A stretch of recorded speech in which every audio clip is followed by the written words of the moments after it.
everybody doing? Good. Good. All right. So my name is Jordan. And if you haven't met yet, let's meet later because I like to meet. But today I'm going to be speaking on a very special topic to me, the peace of God. Before I get there, I want to ask you guys a question. When you think of the word original, what comes to mind? Maybe it's you've been called original before. Maybe it's something like you think it's a very prized thing. Maybe what comes to mind is you think like an original piece of work. It's never been done before. There's maybe been copies made, but there's nothing like the original, right? Now let me ask you this question. How much do you think an original Pokemon card goes for if you were to buy it today? Just take a guess. $400.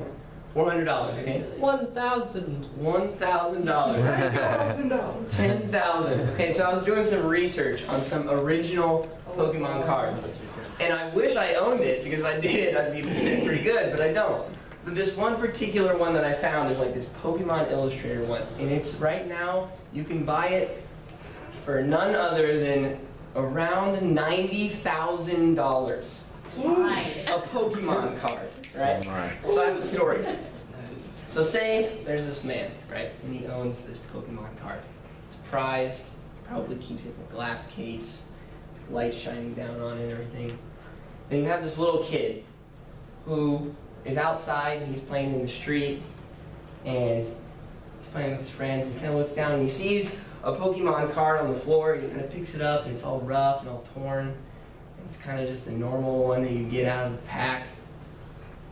And he meets this man one day and comes across and he learns that he has this really expensive Pokemon card, this really valuable Pokemon card. And the kid asks him and says, hey, would you trade your Pokemon card with me? Would you be willing to give that up and trade with me on this one that I have for the one that you have? And the guy says, yeah, I'd be willing to trade that. And they make the exchange.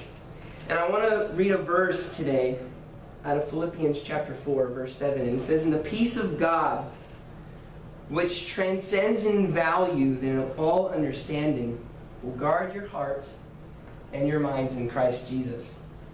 And what I love about this verse is that God took something that was original to him, his peace.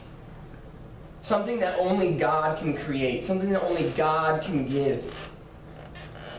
And when we bring our troubles, when we bring our anxiousness in a world that is surrounded in anxiety, in stress, in chaos, in all the things that we experience in this world, and God says, if you will bring that to me and trade it, I'm willing to trade my peace that is of so much greater value than of the understanding of a circumstance that you're in, or of the world that you're in, or of the situation that you're struggling through. God is saying, if you come to me, I will be willing to trade with you something of so much higher value, something of so much higher price for understanding, which is what we so often seek in the times of trouble, in times of strife, and in times of these.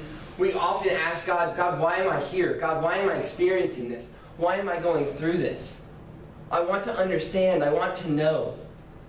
And God just simply invites us and says, if you'll come to me and you'll lay it at my feet, I will be willing to trade my peace, which is of such greater value than that.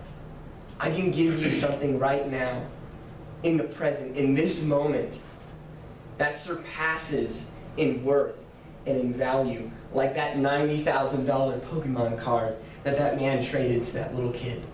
He said, I would be willing to give it up. And it doesn't make any sense to us. It doesn't make any sense to humanity, but in our spirit, we are settled. We're present with God, and we have peace with God. Thank you. All right.